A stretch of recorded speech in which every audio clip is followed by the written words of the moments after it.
ఎండాకాలం వచ్చిందంటే మార్కెట్లో విరివిగా కనిపించేవి దాహార్తిని తీర్చే పుచ్చ, కర్బూజాలు. సంవత్సరం పొడవునా పండించుకునే అవకాశం ఉన్నప్పటికీ ఈ కాలంలో ఉండే డిమాండ్ను అందిపుచ్చుకునేలా ఒక ప్రణాళికతో దఫదఫాలుగా విత్తుకొని సాగు చేస్తుంటారు. డిసెంబర్ మాసంలో నాటుకున్న పుచ్చ తోటలు ప్రస్తుతం కోతకు సిద్ధంగా ఉన్నాయి. ఎన్నో ప్రయాసల కోర్చి పండించిన పంట మంచి ధర రావాలన్నా, వినియోగదారునికి రుచికరమైన ఫలాలను అందించాలన్నా కోతల సమయంలోనూ కోత అనంతరం రవాణాలోనూ కొన్ని మెలకువలను పాటించాలి. ప్రస్తుతం పుచ్చ తోటల్లో చేపట్టాల్సిన ఆ యాజమాన్యపు మెలకువలను తెలియజేస్తున్నారు ఆచార్య ఎన్జీ రంగా వ్యవసాయ విశ్వవిద్యాలయం నైరా వ్యవసాయ కళాశాల విస్తరణ విభాగం అధ్యాపకులు డాక్టర్ డి చిన్నమనాయుడు. రబీ పంటకాలంలో చాలామంది రైతులు ఈ పుచ్చ పంట, వాటర్ మిలాన్ అనేటువంటి పంటను కూడా చాలా ఎక్కువ విస్తీర్ణంలో వేయడం అనేది జరుగుతుంది. ఇది కూడా వాణిజ్యపరంగా మంచి ఆదాయం వచ్చే పంటకి కూడా రైతులు గుర్తించారు. ఎవరైతే వేస్తున్నారో వాళ్ళు కూడా మంచి లాభాలను పొందాలంటే కోత సమయంలో కూడా కొన్ని జాగ్రత్తలు కనుక తీసుకుంటే ఇద్దరికీ కూడా, కన్జ్యూమర్స్కి అలాగే ప్రొడ్యూసర్స్ రైతులకు కూడా లాభసాటిగా ఉంటుంది. ముందుగా కోత సమయాన్ని మనం ఎలాగా గుర్తుపట్టాలి?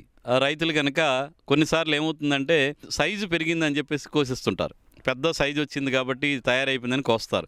దానివల్ల ఏంటంటే సైజు బరువు వస్తుంది, కానీ ఎవరైతే వాడుతున్నారో వాళ్ళకి దానివల్ల నాణ్యమైనటువంటి ఈ పుచ్చకాయని తినేటువంటి అవకాశం ఉండదు. కాబట్టి తయారైంది లేదు చూడాలంటే మీరు పొలాన్ని గమనిస్తే, ఒకటి కాయ సైజు ఉంటుంది. కాయ కనుక తిప్పితే ఒకవైపు కొంచెం పసుపు రంగుకి మారినట్టు కాయ తెలుస్తుంది. అంటే పచ్చగా ఉండేటువంటి కాయ కొంతవరకు ఒక భాగం పసుపుగా మారి కోతకు సిద్ధమైనట్టు కూడా మనకు తెలుస్తుంది. అదేవిధంగా కాయను కనుక తట్టి చూస్తే సౌండ్, మనం ఒక టేబుల్ మీద కొడితే కనుక ఎలాగ టంగ్ టంగ్ టంగ్ మన సౌండ్ వస్తుందో ఆ విధమైన సౌండ్ వస్తే కాయ తయారంట. అదేవిధంగా ఇంకొక గుర్తు ఏంటంటే, మన కాయ మూడిక ఉంటుంది. దాన్ని కనుక మనం చేతితో కనుక కొంచెం ఇలా కదిలిస్తే కాయ బాగా తయారైనట్టుంటే కనుక మూడిక సులువుగా ఊడిపోతుంది.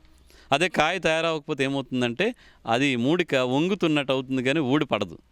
కాబట్టి అలాంటి నిర్ధారణ ఒకటి చేసుకొని రైతు సోదరులు కోత ఎప్పుడు చేయాలనేది నిర్ధారణ చేసుకోవాలి. అదేవిధంగా ఈ మెచ్యూరిటీ వచ్చింది లేదనడానికి మనకు కోత అంతా ఇంచుమించు ఎక్కువ విస్తీర్ణం వేసే వాళ్ళు అయితే ఒకేసారి ఆర్డర్స్ రావడం కానీ అవుతాయి.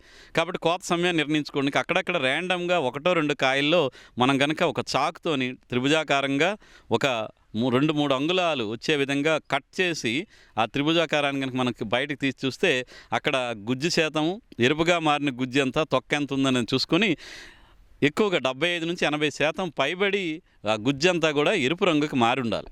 అలా ఉందంటే అది కోతకి సిద్ధంగా ఉందని చెప్పి నిర్ణయించుకొని ఆ విధంగా కూడా అక్కడక్కడ 1-2 కాయలు కోస్తే ఒక దఫా వేసినటువంటి కాయలు తెలిసిపోతుంది మనకి. ఇంకోటి, కోసే సమయంలో రైతులు బరువు ఎక్కువ రావాలని చెప్పేసి కోతకి ముందు రోజు లేదా 2 రోజుల ముందు నీరు పెట్టేస్తుంటారు. నీరు ఎక్కువ చేరిపోవడం వల్ల బరువు అవుతుంది, కానీ ఆ కాయలో ఉండేటువంటి సాల్యుబుల్ షుగర్స్ అంటారు, అవి మనం ఎప్పుడైతే నీరు పెడతామో అవి డైల్యూట్ అయిపోయి చప్పదనం వచ్చేయటం, కానీ ఆ గుజ్జు కూడా సరైనటువంటి కండ పల్పీగా తినే వాళ్ళకి కూడా అది కరెక్ట్గా తినే దీనిలో ఉంటే బాగుంటుంది. లేకపోతే గుజ్జు గుజ్జులా ఉండి నీటితో ఉండడం, కొంచెం చప్పదనం రావడం జరుగుతుంది. కాబట్టి రైతు సోదరులు కొయ్యాలనుకుంటే కనీసం 4 నుంచి వారం రోజులు ముందుగానే నీటిని ఆపేయాలి. అలాగే ఎప్పుడైతే ఆపుతారో లోపల ఉన్న గుజ్జంతా కూడా కన్సాలిడేట్ అయ్యి ఆ తీపిదనం పెరిగి కండ రంగు కూడా బాగా వచ్చి తద్వారా మనకు మార్కెటింగ్ కూడా బాగుంటుంది. అదేవిధంగా ఈ కోత అయిపోయిన తర్వాత ట్రేడర్ దగ్గర చూసుకుంటే లారీల్లో కానీ లేదంటే వ్యాన్లలో కానీ ఎక్కిస్తుంటారు. ఎక్కించేటప్పుడు అది సుదూర ప్రాంతాలకు వెళ్ళేటప్పుడు సుమారు 1 రోజులు 2 రోజులు కూడా పడుతుంటుంది. కాబట్టి బాగా తయారైనటువంటి కాయల్ని గుట్లగా లారీల మీద వేస్తే కింద ఉన్నటువంటి కాయల మీద ఎక్కువ ఒత్తిడి కలిగి దాంట్లో ఉన్న షుగర్స్ అన్నీ కూడా కొంచెం కన్సాలిడేట్ అయిపోవడం, దాని తాలూకా నాణ్యత దెబ్బతింటుంది. వాటిని మనం ఎక్కువ రోజుల పాటు నిల్వ ఉంచలేము తర్వాత. కాబట్టి ఈ కోసిన తర్వాత వీలైనంత వరకు నీడలోనే వాటిని పేర్చుకోవడం చేయాలి. అలాగే లారీలు కానీ వ్యాన్లు ఎక్కించేటప్పుడు కింద వరుస గడ్డి ముందు 4 అంగుళాలు గడ్డి కానీ లేకపోతే రంప పొట్టు కానీ లేకపోతే పేపర్ వేస్ట్ కానీ వేసి దాని మీద 2 వరుసల వరకు కాయలను పేర్చుకుని మళ్ళీ దాని మీద కూడా ఒక 4-5 అంగుళాలు వరిగడ్డిని కానీ లేకపోతే వేరే చప్పను కానీ ఈ పేపర్ కానీ వేసుకొని తరువాత మళ్ళీ 2 వరుసలు పేర్చుకోవాలి.